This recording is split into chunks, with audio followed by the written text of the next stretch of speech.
One time for my folks on the daily grind. Hey guys, this is Shannon and you're listening to the Youngblood Life. Through these difficult days and times, feeling freedom is hard to find. Let's go, let's go, let's go. What's going on, everybody? Hello, hello. So here we are again. Another podcast. One more. For Paris to laugh at us while we're recording it. Yep. That's Well, it's kind of funny what she did. What did she do? You know the Disney thing where they make the mouse ears? We should do one for the Y. Yeah. Anyway, so this is a podcast that I pre-recorded. So you and I are actually just doing the intro right now, but Yep. the podcast was recorded of my dad and I talking in Alabama. Yep. So how's that Gatorade treating you? Click, click, click. Here's everything with these microphones, by the way. It's kind of cool. Anyway, so my dad and I, we recorded this podcast. You weren't in the room. You walked through, I think, a couple times. I walked through a couple times, but I don't even know what you guys were talking about because I was mainly upstairs or in the kitchen with Mom. Yeah, well, and you got some good stuff in the kitchen to Mom because Mom is a phenomenal cook. Mm-hmm. And, of course, my mom's always in the kitchen. I got some brownies. Yes, you did. My mom makes the most amazing brownies. I don't know how she does it. The outside is always crispy. Inside is crunchy, perfect. And the inside is like ooey gooey yummy. That's the one thing we need to get. We need to get that recipe from my mom of brownies. Hello, Elizabeth. Good morning. How are you? What'd she say? Can we go to Target? I have to go get a poster board anyway. As long as you put on longer pants and a longer shirt. Because it seems like these days, what? Oh, yes, that thing came down. Anyway, so my dad and I sat down and we talked. And while we were talking, we talked about basically him and my mom and what led up to them getting married and how what happened with the whole story. It's about an hour and a half. So they get It's a long one. But that's okay. So just so you guys know, check it out. This is the long intro, not long intro, but this is the long podcast of my dad and I talking about, them and their life. It's actually pretty cool. Yep. Anyway, Enjoy. hope you guys enjoy. What's going on, everybody? So I kind of got a cool little opportunity here. I'm actually sitting in my dad's library. I'll take a picture and put it up on the blog so you guys can check it out. I'm sitting here with my dad, and in his library, I've got him telling stories. It's actually kind of cool. Oh, okay. He wants me to tell you it's in Alabama. You can talk, Dad. It's okay. It's not going to hurt my feelings. But so here we are. I'm sitting down with my dad. It's kind of funny. So correct me if I'm wrong, Dad, here. But so you're a junior, and you don't like your name. I know that, and my dad doesn't like his name. So my dad's name is Earlton Barber Youngblood Jr. Now, what we found out later on, his dad, my grandfather, his name was actually Robert Earlton Barber Youngblood. Is that correct? That's correct. And so, but he dropped Robert. Dropped the only decent name he had. and so now and you became a junior. So, but technically you're actually Robert Earlton Barber, but he dropped if they had done it right. But that's not on that's not on his birth certificate, though, right? He didn't have a birth certificate. He was born at home back in 1910 in a rural area of North Georgia. Right. Okay. That's Haywood Valley area, right? Haywood Valley. Yeah. He wasn't born in a hospital, and there was no birth certificate. So definitely yeah. So, but if just to give you an idea of what we're sitting in, this library, my dad's got. I don't know how many thousand books would you say are in there. There's. I think I rough counted. There's about 2,800 volumes in this room. Just in this room, you have more books than this. Yeah. Where are those at? In my office and my bedroom. So if you're a book buff, you're definitely you got to see this room. I'm actually a history buff. I love history, and especially American history, Civil War and history, especially Southern history. Right? Yeah. So, or War of Northern Aggression, should I say? The war to destroy the South. So anyway, commonly known as the Civil War. My goal was because we traveled 2,000 miles from our home in Salt Lake City, and we came here to visit my parents, and it was a big surprise. You guys had no idea we were coming. No, we were totally surprised when you walked in the door. The video, I did record your face, and your face was like literally beyond shock. The fact that we showed up, and so here we are sitting. It's Easter Sunday, And so now I've got you on the podcast, and I want to just have you tell some stories, because if you ain't heard my dad tell stories, he's got some good stories. He's got one of them that I'll get it prefaced, but basically has to do with the monkey and the flying saucer, flying saucers, and the Air Force got involved. Anyway, good. When was this, Dad? Tell us. I don't know what year. I think it was about 1956 or 57. I'd have been 16 or 17 years old, and it happened in Atlanta, Georgia. I grew up in Decatur, Georgia, which is it's just right next to Atlanta. Yeah. And I had a cousin named Martha Jones, and Martha married a nice young man named Buddy Payne. Buddy Payne loved a practical joke. See, I've told this story, and I know I've told this story probably wrong, but I've just been able to pull up, archives from like Atlanta Journal or the Atlanta Constitution. I think it was the Atlanta Constitution back then. They combined. It was like, well, the Atlanta Journal and Atlanta Constitution. They were two separate newspapers. They were two separate. One was an afternoon paper. There's a Journal. Constitution was a morning paper. Right.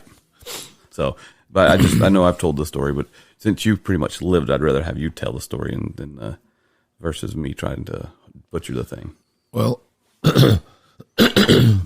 Buddy and a friend of his decided they was going to pull a joke, and they got a little monkey somewhere, and they bumped the monkey in the head and killed the monkey, and then they shaved him real carefully, and so he'd look like a person. And they killed the monkey themselves. Yeah. Okay. and that doesn't fly these days with they went to a place downtown Atlanta late at night and put the monkey in the street, and they flagged down motors and had somebody call the police and an ambulance. And they came out, and their story to the police were that they came over the hill. So it was 1953 is what it says online. Oh, was it that early? Yeah. Okay. Sorry, I'd have been 13 years old or so. But you were living this thing. This is you lived part of this. Oh yeah, I knew it was all going on.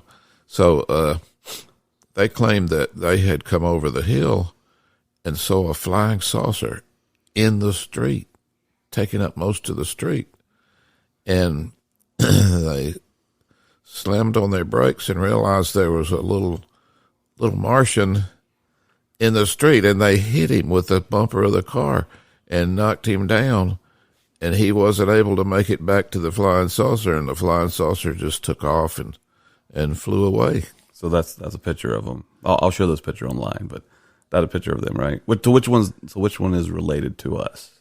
Well, he's related by marriage. By marriage, right? I think it's the one on the left. On the left. Okay, the dark-haired one. Okay. So, of course, it made the news. They sent reporters out. It was a big deal. A flying saucer had landed right there in Atlanta, Georgia. And not only that, but one of the crew with this saucer got hit by a car, and we had him. He was dead, but we had the little Martian. You got this little thing that's it. And it made the news in Atlanta. It made the news all over the United States. They had pictures of the. Well, but the Air Force got involved. I don't know who all. Probably the FBI. Well, so it's in the article. It's online. There's a couple of articles online. So they actually have this monkey in the GBI Crime Lab Museum in Atlanta. So the monkey's actually in a jar. I'll show this picture too. But monkey's in a jar but they dyed him green, and so in the article, it's actually, this one is on roadsideamerica.com, but this article said 1953. It said 3 young men were riding in a pickup truck on the night of July 7th, and they said they came across this flying saucer, right? And then they called the police. They went to the home of this relative, and they saw the creature that they kept in the refrigerator because it had been dead. So they put it in the fridge. A good joke's a good joke. This one made. I mean, back in the 50s, they didn't have the internet like we have. They don't. So an actual joke can be taken pretty serious, and the GBI got involved. Then you had the Air Force get involved. If we did something like this these days, we'd probably end up in jail. Well, it was a big deal. A flying saucer had landed in Atlanta, Georgia. But that was around the same time that there was like a lot of sightings too. Yeah, it was people. This is something that was talked about a lot. Unidentified flying objects, and so the fraud went on for, I guess, days, but finally they figured out the animal was a monkey, and they identified where he came from, and Buddy and his friend, they admitted what they had done finally. Well, so they said, I mean, from this article here, it says one guy later confessed that he did it to win $10 bet. Yeah, that was the way Buddy lived. He drank a lot, and he lived for fun, and he loved jokes. Well, I mean, that $10 bet, and of course, back in the 1950s, that $10 could go a long way. Uh-huh. Have a whole bag of groceries for $2 or $3. Right. A loaf of bread, 5 cents or something like that, or yeah. Probably. But if I'm trying to find it, but there was one thing I read. It talks about that for the $10 bet, it ended up costing them I want to say it was $50 total in fines because they took a blowtorch to the pavement to show that the spaceship flew away. Okay, they got fined for that, did they? They got fined for I think in the end, all they ever got them for was cruelty to animals. I don't think that they didn't ever go to jail for it or anything. Well, nowadays the animal has more rights than we do, so that they've definitely done some weird thing, some stuff to them, but for that. So, yeah, Monkey Mars. But yeah, so I'll drop this link so people can read this actual article. But the fact that you were alive and you knew about this going on, that's I was in it, and they were. It wasn't surprising that Buddy Payne did this, but we were quite amazed that it got such notoriety all over the country and the world. Well, I mean, and the fact that now I'm bringing more light to it, so people are going to be going to look and read more about this online too, and they're going to figure that out. So I'm going to bring more. You didn't do it. No, I had no part in it, actually. You've been 13, so that's that's right. So one thing I wanted to do also with this, I want to get. Also, I'm taking these recordings. I want to save them and for personal history too. So you and Mom. You stole my mom. I stole her from her daddy, from her family. I ran off with her and I married her, and things were different back then. Obviously, I mean that was 1959. You were 19 years old. That's right. Kids probably can't visualize it, but we didn't have. We had black and white TV, but it was new. We didn't have cell phones. Didn't have interstate highways. That was all. Yeah, you had to go personal computers. I don't think anybody thought about something like that. Well, no personal computers. You had like NASA or the government had computers, but it took up the size of this house. Yeah, my phone's got more computing power than the first computer ever made. Yeah. So, your mom. When did you and Mom meet? How did you guys meet? Well, we met actually at church. We met, and she was about. I think she was about 13. I'd have been about 16 when I first met her. Okay. And we'd actually date, but I'd go sometimes to football games at Southwest High School where she went to school, and we'd sit together in the stands, and I'd go home from there. But later on, we started actually dating, and we'd be considered really young to get married nowadays. But yeah, well, I don't want my daughters.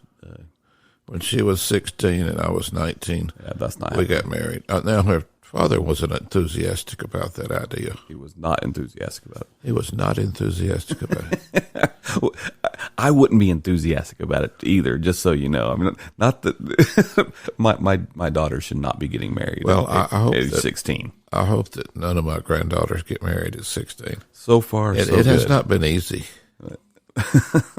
It's been hard. Yeah, but so you guys married in 1959. But so when let's talk about how that all transpired. So what happened that y'all decided to just get in the car and go get married? Well, we were going along. Things were kind of smooth. We got engaged. Okay. And my father-in-law decided, even though we'd been seeing each other for 2 or 3 years, he decided he's just going to break it off. So he just told her, "That's reasonable. You can't see him anymore." Yeah, that's reasonable. You can't see that Youngblood kid anymore. Well, she called me from school one day. She said her father just really fussed at her terribly the night before and told her she was never going to see me and she needs to straighten up and fly right and just forget it. And she said she decided she wasn't going back home and she wanted to know if I'd come get her. So I had worked all night. I worked for a Kraft Foods company. Right. And I stayed in a little apartment behind my parents' house with my brother. Right. And so I had just come home from work and got in bed and got to sleep. And she called and had a telephone. We had a telephone there. And so she called me on the telephone in the apartment, woke me up and told me all this. So I said, well, I'll come over and we'll talk. So I got dressed and went over to Southwest High School. And she's upset. I mean, yeah. She was upset. Of course she was. And she was watching for me, and she came out to the car, and we sat in the car and talked. She said, I'm not going home. I said, well, where are you going to go? Well, I don't know. I think, well, I'll just get married. I said, well, we've been planning it for 2 or 3 years. And we talked about it, and we decided we would. So essentially, Mom made the decision for you, and you just went along with it. That's what I heard. Well, I think it was mutual. Mom's not here to defend herself on this one. She just walked in the hallway. I think it was kind of mutual. Well, obviously, we didn't. There she is. We didn't know how to get married, though. She's telling me to hush. But so, Mom, essentially, what I just heard was that you told Dad that you guys were getting married. Yeah. The look. He said it was mutual, by the way. He said that y'all both agreed. She's shaking her head. Love you, Mom. Yeah. Well, so we decided we was going to get married. We didn't know how, though. We hadn't really planned it in advance. So, I mean, did you have any? Like, I guess you had some money saved up. I mean, you've been saving. Oh, money. I had a couple of $100, and she did maybe nothing major. I mean, it's not like this. Obviously, was not planned and not something that you just said, "Hey, let's." I'm wait till I got $10,000 or whatever. Of course, $10,000 back then would have been a whole lot of money. That's Oh yeah, my dad built his house, nice, decent house in Decatur. It cost him $3,600. Oh my gosh, that was for materials and labor. Now, so we had a couple $100 each. I don't know what that would be like today. Well, so how much would it cost to fill up a gas tank? Well, gasoline was, I think, 29.9 cents a gallon. Okay, so 30 cents a gallon. Yeah, 20 gallons or 15 gallons at 30 cents. Yeah, but those cars did not get that good of fuel mileage. It's not like cars. It's comparable to today or no? 15, 18 miles a So gallon. it's basically what it was like my car driving out here. I got 19. Oh, they did at least that, yeah. Okay. I had a 53 Studebaker. So there you are. Y'all decided you're just going to get married. Yeah, so we didn't know how to get married, but I had a friend I was working with, and he had recently got married to his wife, and so I went to find him. He lived near Georgia Tech campus, I worked with him at Kraft Foods, and we found him, and he didn't give us useful information. Okay. So we went over and picked up my cousin, Bobby Jones. That's Martha's brother. Okay. And Bobby Jones, he had recently been discharged from the Navy. Okay.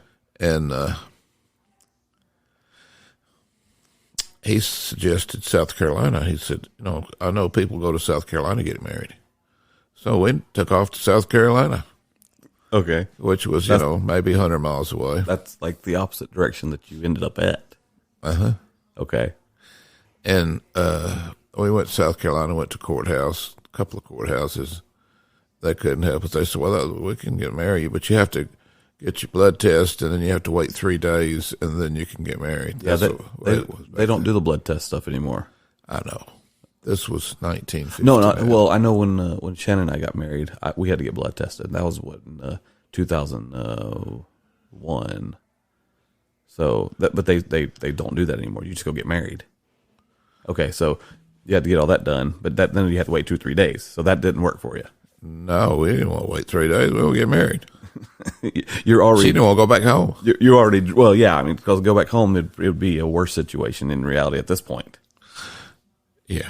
Yeah. So Gramps. She had one sister, no brothers. Right. And our parents both worked, and she did a lot of the house. She kept the house clean, and she did cooking, and she did a lot of work at home. Right. So she didn't want to go home, and she felt like she'd done everything her dad wanted her to do, and he was being unreasonable about this. Parents can be unreasonable sometimes. So we went to South Carolina, couldn't find anybody to marry. So I was getting really tired because, I hadn't had any sleep, and it was going to be time for me to go back to work that night. Right. And so we decided we'd just go on down to Augusta, where my brother was in medical school. Okay. In Augusta, Georgia. So we put Bobby out on the highway to hitchhike home. Okay. And we drove on down to Augusta. So we went to Augusta and went to Bobby's house, and he wasn't there. He was at school, I think, and his wife was there. I had 3 or 4 children, and I laid down on the sofa and went to sleep. Okay. So Anna had to go get my brother. My sister-in-law had to go get my brother, so she left us there with a couple of kids. And babysit while she was gone. And the telephone rings. And I don't think I even heard it, but your mom came over and shook me and woke me up on the sofa. She said that was Dad. Her father had figured out where we were. He was pretty fast. He had called a lot of people probably, but he had called a lot of people. He knew that I had a brother in Augusta. He figured maybe that we went off there. She didn't come home from school. Right. And see, now it's like 6:00 p.m. It's been a day. And he's looking for her. Yeah, it's been same day. Oh, same day. Okay. So she's in shock. Her father done found us, and she said, we got to get out of here. He'll probably send the cops over here. Somebody's going to jail. So I sat up, woke myself up. I remembered that the little lady next door to my brother had done some babysitting for him. So I went next door and gave her, I think, $1, which was a lot of money. Right. Asked her to come over and babysit till my sister-in-law got back home, which probably wouldn't be over 30 minutes. But we had to get out of there. Right. So we got in the car, and we backed out, and we pulled down the street, a few houses, and my brother came around the corner and pulled down there, and we stopped and talked to each other out through our windows. We opened my window, he opened his window, we talked. And he said, "Where are you going?" I said, "I don't know, maybe back to Atlanta." He said, "Well, I think it'd be a good idea. Your parents would probably like to be at your wedding." That's what he told me. Right. And so I looked back down the street, and here's the police car coming, turned on the side, right where he had come in from on the other street, turned on the street. And I'm thinking, okay. And I said, I'll see you later, Bobby. And I pulled off. And before I got to the corner and turned, I saw that Bobby turned into his driveway, and the police car pulled right in behind him. So that's what, Harley, my father-in-law, he had actually called the police there in Augusta, said, my daughter's over at such and such address, and she's run away. Would you help me? So we took off running, and we drove on back roads, and we didn't get on the main highways. There weren't any interstates, but there's U.S. highways, state highways. And we got out of Georgia near Columbus, Georgia, which is right next to Phoenix City, Alabama. Right. And we decided that we would just go to Phoenix, Arizona, because that's where Martha and Buddy and my other cousin Catherine and her husband David Yarn, had moved to recently to Phoenix, Arizona. Well, that's 1,800 miles away. That's the other side of the country, yeah. Mm-hmm. Now, so we drove all that night.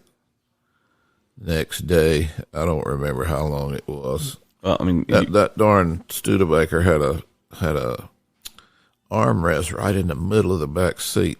It only seat 4 people in there comfortably. There was no laying down in the back of the car. Now, so I had to sit over when I drove. When she drove, I'd sit in the passenger seat in the front, sitting up. The seats did not recline, and then lean my head over against the window and sleep like that. So it was miserable. Anyway, here we go through Alabama, through Mississippi, Louisiana, Texas. So how fast would your car go? It's not like modern. Oh, I don't know, but the speed limits were like 60. Yeah, so like right now, we when we drove here to see you guys, like the speed limits in most of the states were 70 and 75, and actually there was in Utah and was it Colorado, I was able to do 80 miles an hour. That's the speed limit, which means I was doing 9 over because I'll speed a little bit. You couldn't do that back then. Oh, no. I think the speed limits were about 60. I don't remember how fast I drove. I didn't drive real fast. But even then, I mean, even with lower speed limits, we're talking to get to Arizona, it's going to take 2 to 3 days. It'd take 3 days minimum, I would say. I think it'd take about 30 hours of driving.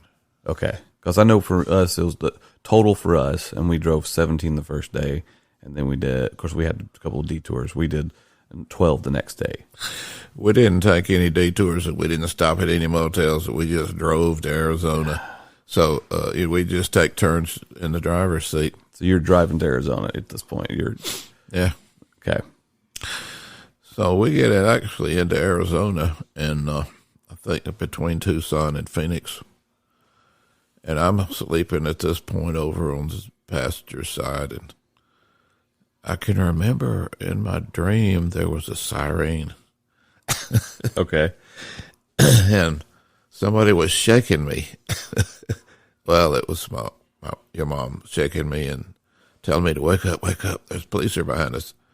And she's still moving, and the police car is behind us with siren and with lights on, and she hasn't stopped. She's 16 years old. She's scared. Yeah. Well, with the fact that the cops were chasing you already. I thought she, in her mind, oh gosh, Dad's done found us again. So I said, well, stop. So she stopped.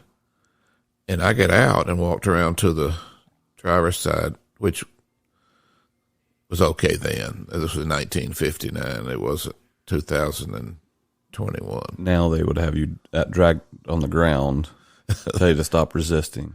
Yeah, you don't get out of the car now. You wait and do what the policeman says. Yeah. So he was asking my wife for her driver's license. She gave him her driver's license. And he looks at it and he says, and it says Sandra Thompson. So he turns to me and he says, Mr. Thompson? And I said, yes, sir. So all of a sudden you became not going to argue. Your father-in-law. Don't make an issue. Yeah, right. And he said, well, he said, I noticed you have a Georgia license plate. I don't know what the law is in Georgia, but in Arizona, if a police car comes behind you and turns his siren and lights on, you pull over and stop. And I said, well, that's the law in Georgia too. She's nervous. Right. And I was waiting for him to say, well, you guys are both under arrest. You're under arrest for kidnapping and so forth and so forth. But he didn't. He said, the reason I stopped you was because you have a tail light burned out.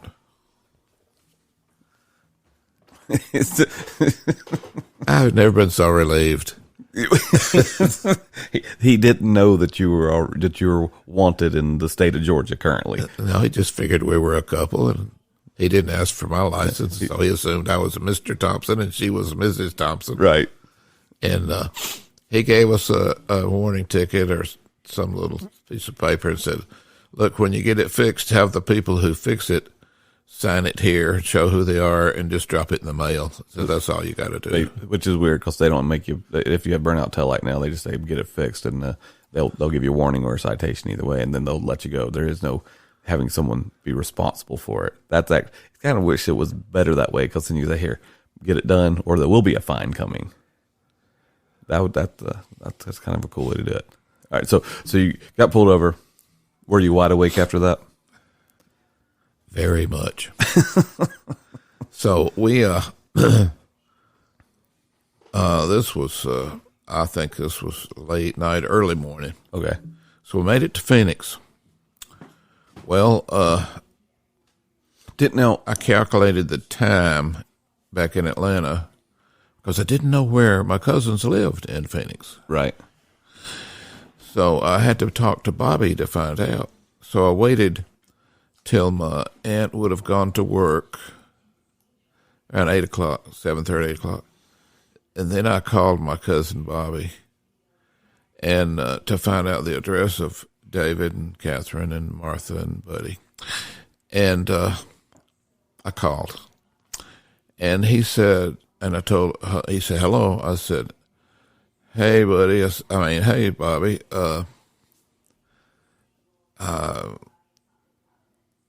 And he talked to me. He said, where are you? And I said, Phoenix, Arizona. He said, you need to stay there. Things are jumping here. So obviously people have been talking to him about what's going on. He knew everything. Oh, they've been interrogating him, and he didn't give us up. He didn't know where we were anyway. Okay. And so I said, oh, okay. And he gave us their address. So we worked our way over to that address and told them what was going on. They took us in. Okay. And they treated us very nice, and we got to stay with them for a few days. And they knew how we could get married. Okay. The law, there was a little loophole, I guess you could call it. You had to wait 3 days to get married in Arizona. Had to wait 3 days to get married in California, and probably all the other 47 states. But if you got your marriage license in Arizona, you cross over the state line into California, and they'll just do the service right there and do the marriage right there. So you didn't. So you got your license in Arizona, then you just cross the state line into California. Yeah, same day in the courthouse, and they would just do it. Yeah, there was a little place called little town called Winter Haven in Southern California. I know it. I've driven through it, and it was near the state line. Yep. So we next morning, we stayed with them, and now the age problem was a problem. So but driver's licenses were just on a little card then, right? And written in longhand with ink. Yeah, it's not like the hard plastic copies that you have now. Nothing like this. So Catherine gave us her license. We used Eradicator on her name and on the birth date, and changed it and made your mom 18 years old. Legal. Yep. So I was 19 and suddenly she was 18 and made it her license, put her right name in on it. So she had a driver's license. She had two driver's licenses, a real one in her pocket showing she's 16 and this fake one showing she's 18. So you defaced government document so you can get married. I could think of multiple laws that were broken here. Oh, whatever. So off we went to Winter Haven. Right. And we got into Winter Haven. There were neon signs, weddings here. You know, that was a little wedding town, apparently. There was people there making a bunch of money off the little loophole. You know, get your license in Arizona, come over here and get married in an hour.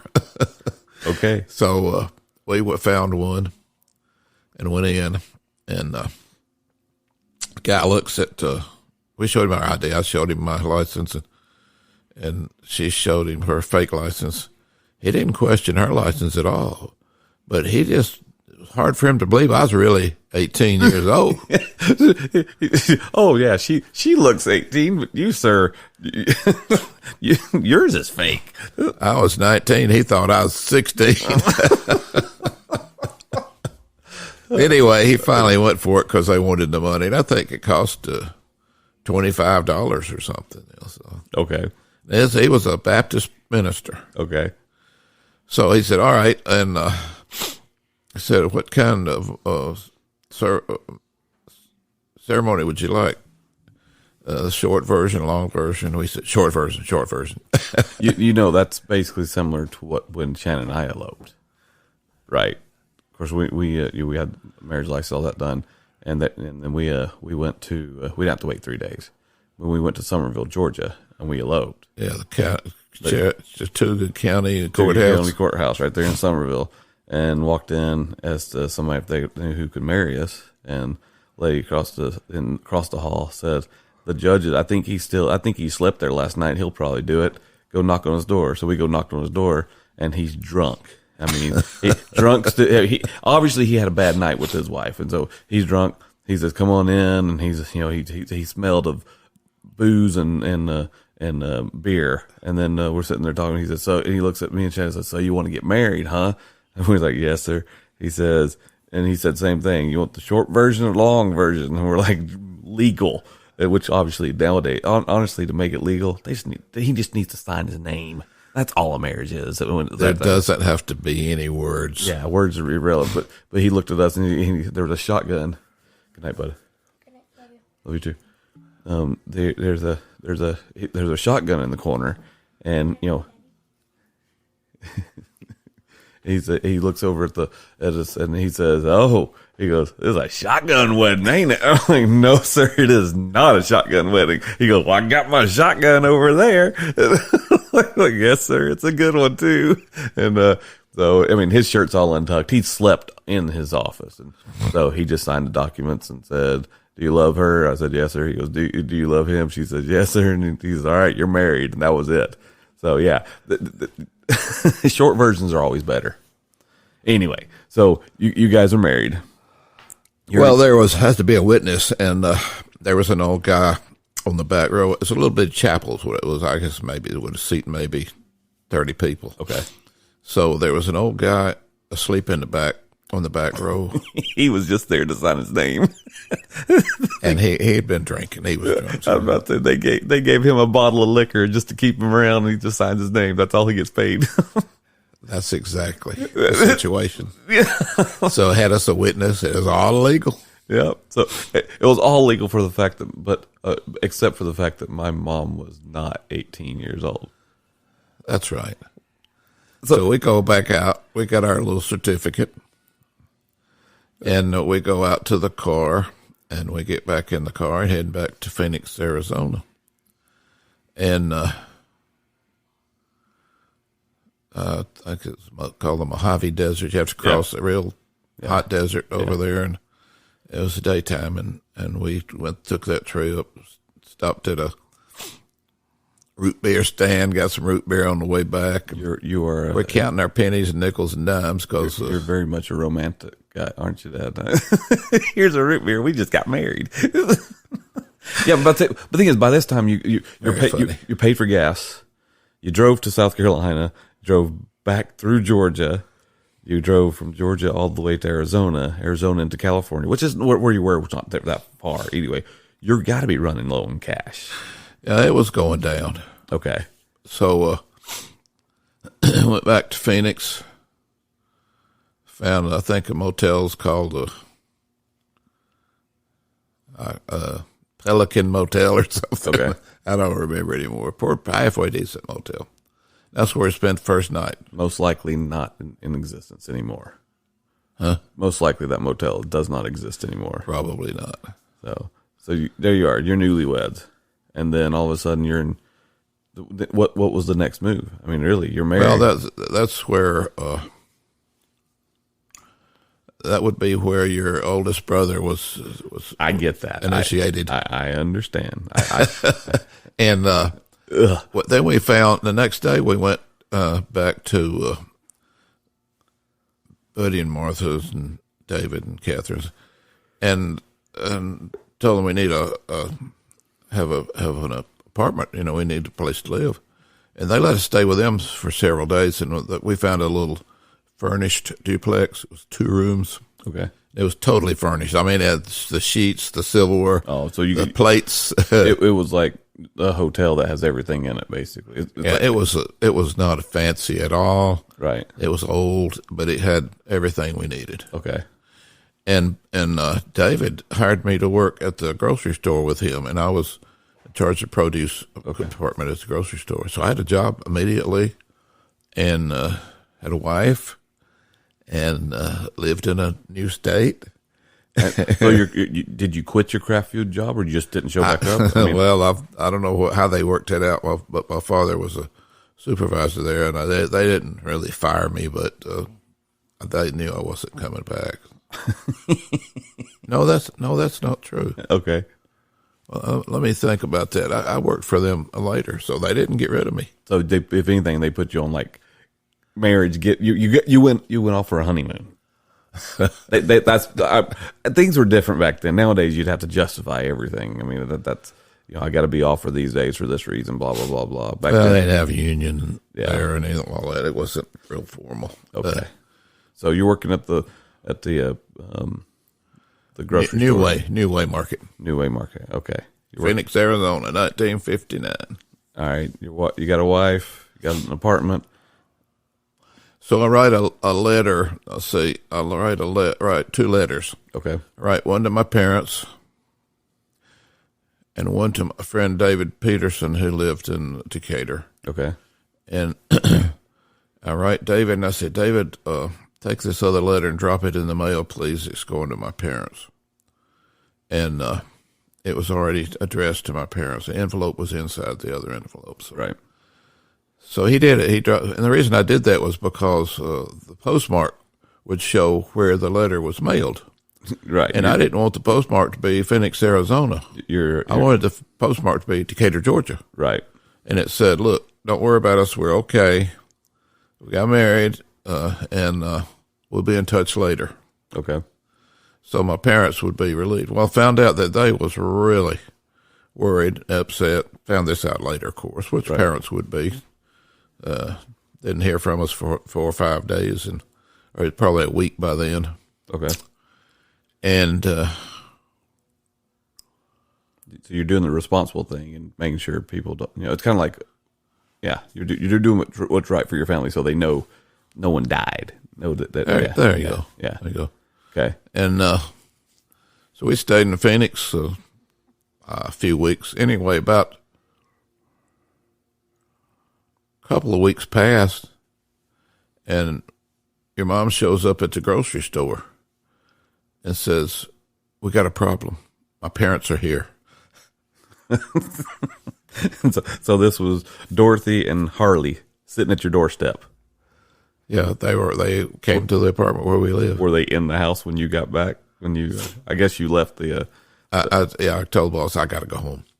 So I went home, and they were there. And how were the conversations there? It was tense. I can only imagine it would be a little bit. I told my father-in-law, I was kind of angry. I told my father-in-law, I said, I need to talk to you privately. And we went outside and stood there, and I said, I was upset. And I said, look, I said, you just show up like everything's fine, nothing's happened. Oh, so he wasn't angry. He didn't act angry. If he was, he didn't show it. Okay. I said, look, and the trouble that you have put us through and what you have done to your daughter is totally unreasonable. And she's really brokenhearted about all this. And I'm upset. And I said, I don't know if I ought to just whip your butt right now. And I think, and I was ready to do it. I don't know that I could have. Well, but he fought in the ward, right? Yeah. Okay. He kind of took the wind out of my sails. He said, I can understand why you'd feel that way. Okay. He said, but what's done is done. Okay. And so we just need to kind of move forward. And so that kind of took the wind out of my sails. I said, all right. So we went back in, and he was reasonable, which is surprising. Which is what he should have been all along. Right. Don't let your daughter date somebody 2 or 3 years and get engaged and then break it up. Yeah. If you don't want them to do this, don't let them date when they're 14 years old. Well, one thing I've learned, and you correct. Well, yeah, don't let them date when 14 years old. That's one. That's good advice. One thing that I've learned is it's really hard to tell your daughter who she should and should not date, but you can plant some seeds without saying that this boy's a bad boy. You can plant seeds and say, is he the wise? Is he going to help you build you up? Because a lot of times, you've had a few children, and I'm number 6 of 7, and when it comes to raising kids, you have to word things correctly, which will make them think. And if you get them to think, then honestly, you got them. Well, maybe that's good advice. We had 7, and I kept looking for the book of instructions that was supposed to come with everything you get. And you got 20. There was never any book of instructions with any of you guys, and we just had to kind of wing everything and do the best we could figure out how to do. Well, you got 2,500 books or so in this one room where we're sitting, and none of them tell you how to raise a kid. Some of them probably do. I know there's one book up there. It's the care and feeding of a husband.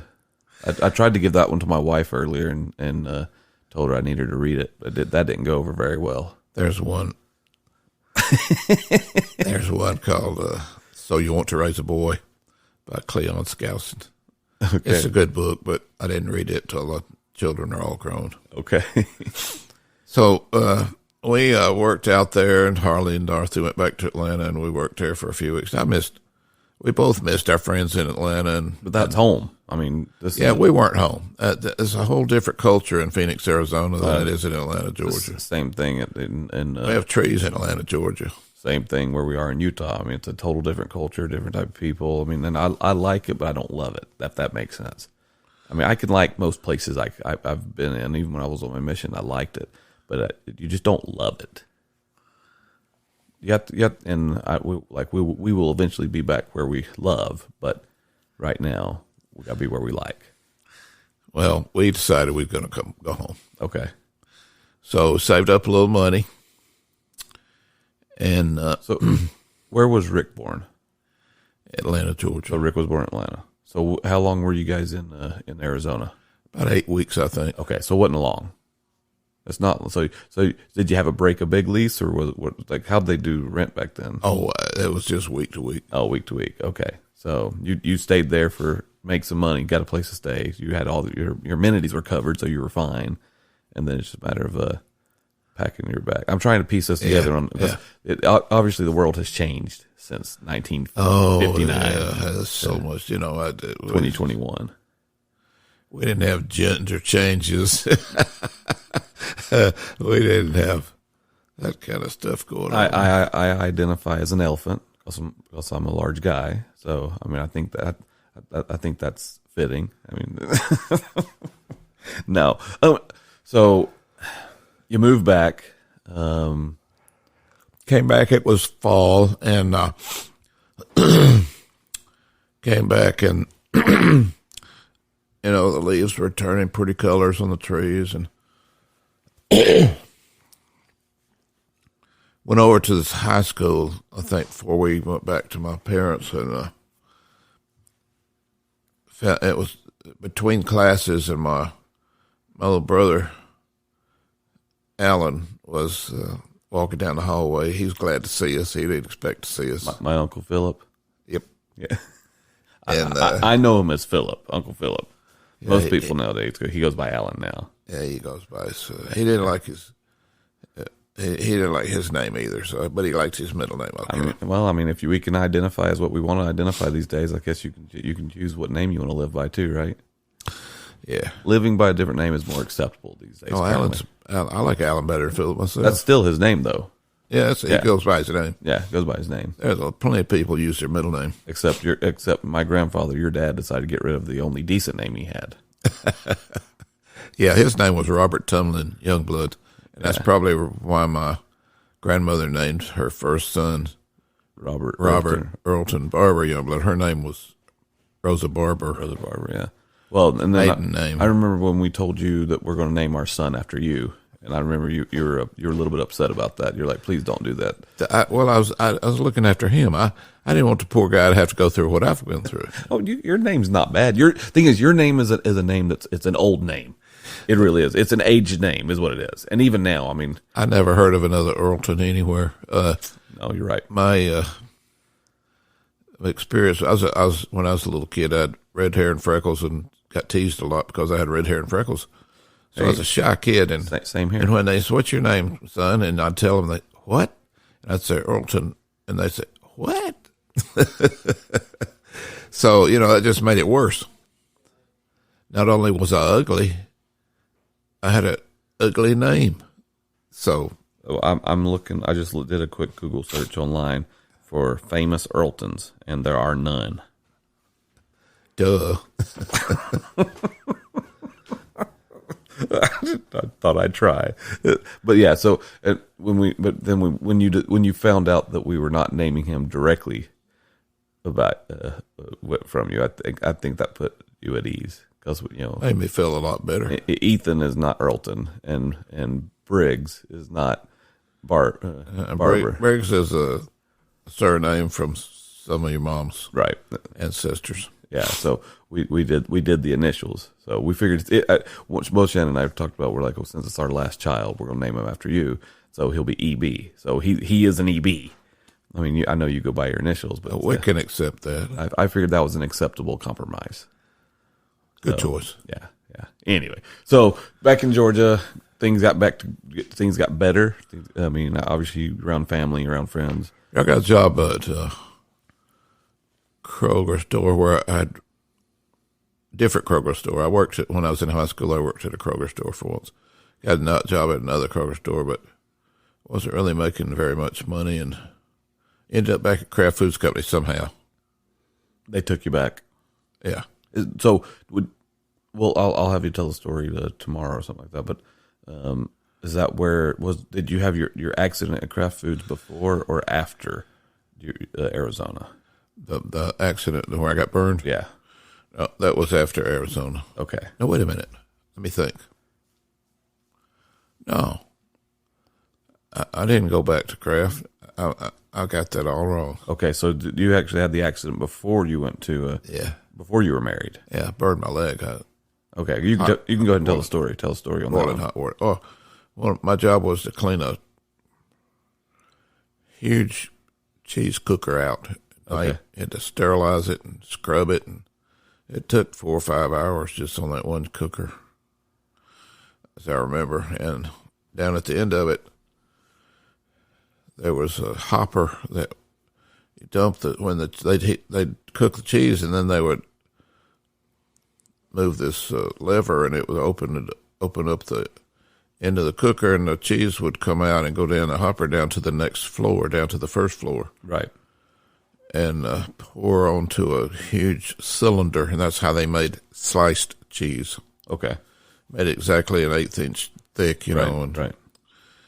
So we're cleaning it, and I have boots on, have gloves that come to my elbows, and all the personal protection that you should have, technically.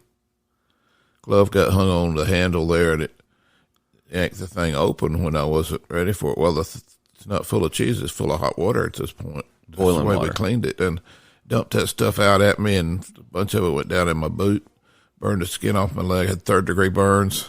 So, they pulled the boot off, and your skin came with it, obviously. Yeah, it was a terrible experience for an 18-year-old boy. It hurt pretty bad, I would imagine. Burns are the worst hurt. So how long was it from when that happened? Because I know these are some things I actually didn't know it was before. I thought this was actually after you. You've helped me get it back. I had forgotten it over a long time. You brought it back up. I hadn't really thought about this for 30 or 40 years. But I mean, you're what? You'll be 81 years old this year, right? 19. Wow. Yeah, I think that's true. Yeah. So 1940 to 2001. That's 81 years old. 2021. 21. Yeah. 2020. Yeah. 2021. Sorry. And so that's 81 years old. So I didn't know that was before you and Mom got married. I actually thought that happened to you afterwards. That was a little fuzzy in my mind, but it had to have happened before we got married. Because when you came back, you went to you worked at Kroger, yeah, and stuff like that. And then how long from then till you went to go work for the telephone company? It was Southern Bell. I started the telephone company in May of 1960. Oh, okay. Bishop Putnam was a telephone employee. He got me my job. My bishop got me my job with Southern Bell. So you guys were married in 1959. So about a year later, roughly. 9 months later. Okay, 9 months later. So you were back in Georgia working there, and then you moved up to the telephone company. Yeah. Okay. That makes sense. See, that's history that I did not know. I just heard the stories. I didn't know how they pieced together. And so you were with the telephone company for till how long? The 80s? 22 years. So that would have been 82? Yeah, about around 1982. Okay. I think so. Okay. And then the telephone company was downsizing. So they wanted to have fewer people working there. They'd went around and asked for volunteers to quit, and they'd give you a year's pay if you quit. Right. So I had some jobs I really liked with Southern Bell, but a couple of my jobs were done away with, and they'd put me on a job that I didn't really like as well, and I ended up with a job I hated. So I understand that. When they asked for volunteers to leave for a year's pay, I said, "Where do I sign?" Well, I mean, you should get. I mean, why wouldn't you? A year's pay, and of course, nowadays you'd have people get a year's pay and they wouldn't do anything. They just they'd move, they'd play for a year. But that's when you took time to build a house and then start a company. Technically, I don't remember. I don't know. So, because I grew up in the construction business, we had a construction business, but my older siblings had a janitorial business. Yeah. And I always had something. It took a lot of money to raise 7 kids, and I always had something on the side going. I'd work full-time job and have something part-time on the side. That's basically us. I mean, like right now, we do the podcasting thing. We make a little money off that, and then I also have another job which I get paid for that, and then I do my little side hobby, and I'll go to Walmart and Target, and I'll buy sports cards. Like baseball cards, but I'll buy like football cards because they're worth more, and I'll resell those. I just sold one the other day for $250. Now, maybe I need to look into that. Huh?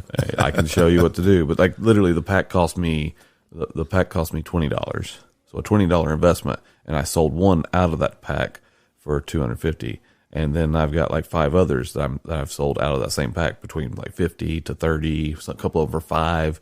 I mean, the pack paid for itself, obviously. I mean, yeah. So, but I mean, I've got 5 kids. I mean, of course, one's in college, and we don't have to do a whole lot for her. We help her out with some stuff for college, things like that. But she's pretty much doing it all herself. I mean, we don't make enough money to pay for her college. I know it's probably getting late.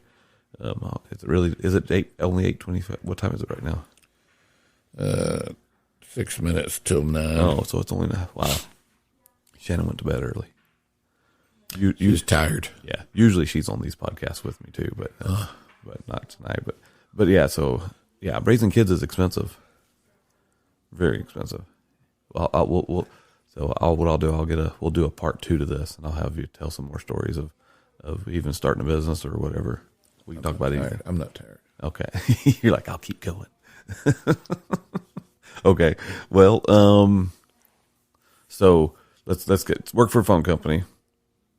Okay. So what there's a story that I remember, at the phone company that, I guess you fell asleep. That's a good story. You can tell that story, Dad. Come on. Hey, you know what? We've all fallen asleep at the job. Well, I was on night shift. As my dad reluctantly tells the story. Exchange. I was a Freeman, I think. And this was at central office in Rome, Georgia. And on the 11 to 7 shift, boy, around 5 or 6 o'clock in the morning, sometimes you just could, your body just wanted to go to sleep so bad it hurt. And I just needed to lay down just for a minute. So anyway, I climbed up a ladder on the frame there, and I climbed over and on the shift and laid down on the wires. Right. Insulated wires, no danger. And low voltage anyway, so I was going to lay there just for a minute and rest, and I went to sleep.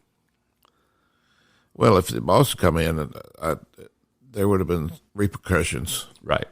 You're not supposed to go to sleep on the job. Right. Well, I fell asleep, and I dreamed that all the framing came in, flipped on the lights, and there I was up there and couldn't get out without being caught. It was very frightening. And so it wasn't real, though. It was a dream. And but it did wake me up, and I did climb back down, but I had prints of wires all over my face. Yeah, the lines in your face. Oh, EB, what you been doing? Yeah. Duh. I mean, yeah. I mean, when you're raising 7 kids at the time, so when you have 7 kids, it's really expensive. It's tough. I mean, I've got teenagers right now, and let me tell you, one of my biggest bills every month is just groceries in general. Groceries cost me a fortune. Teenagers eat a lot. That's one reason I'm pushing Jacob to get off on a mission, because it'll be cheaper to keep him on a mission than to pay for his food. That's what Mark Hopkins told me. It's true. Says actually you can send them cheaper and you keep them home and feed them. That's true. I mean, because the thing is, it's not that. Well, no. So you figured out between taking them places, because he doesn't have a car, and then buying them clothes, feeding them. All that stuff added up, I guarantee you, for a mission for $10,000, it costs $10,000 to go on a mission for 2 years. That's $5,000 a year. 5,000 divided by 12, what is that? I don't know. $600 a month. $600 a month. Not quite. Oh, but even at $600 a month, of that, $500 a month. My water bill will drop. My power bill will drop. I will actually save money. $400 and something a month. Okay. But that's not all. They still need something while they're out. I know that. But the thing is, but the thing that's really cool is the experiences he's going to have, and that's worth every penny. Right, priceless. There. It is. So I mean, I would have done it again, for sure. Well, yeah, all 6 of our boys served 2-year missions. Yeah. So we got Rick went to Japan. Jeff went to Paris, France. Patrick, Peru, and Texas. Yeah, because he got sick, and he had to come home for a little bit back to Salt Lake till they got him better. Right. Your uncle, your brother actually helped get him better too. Yeah. Then Ryan went to the Canary Islands, and Jason and I are only ones that actually went foreign. I went to Florida, and he went to Utah. And two foreign countries, and he went to Utah. So, yeah, I sit back and I think about, yeah, he does this. He'll sit there. I think he likes doing podcast stuff. Me? Yeah. I want to be in your podcast. He's depressed. He wants to be in the podcast. I'm not depressed. Don't have depression. Good. I'm glad you don't have depression. You have to be a teenager to get that. You want to ask Granddaddy any questions? Yeah. Come ask that Granddaddy some questions. Okay. Okay, go for I'm it. stealing your No, headphones. you just listen right here. Fine. What kind of questions you got for him? He knows a lot of things. He's really smart. What's your full name? Okay, what's your full name? Go for it. My full name. Can we pass on that? Yeah, we can. My name is Ethan Briggs Youngblood. That's my name. Oh, I got it mixed up, didn't I? What? What kind of questions do you think you got? What's something that an 80-year-old man knows that you don't know that you really want to know? How do you build a campfire? How do you build a campfire? Yeah. How do you build a campfire? Granddaddy knows. You gotta have some dry kindling. So Granddaddy knows all about making fires. We should get Grandmama in on this conversation. Okay. Be nice. My dad knows how to burn property and get it perfectly clear. And because what happens when you burn some property, the burnt stuff actually makes it where you get nice, good green grass coming back the following year. Or that means there's a lot of ashes on the ground. That's what that means.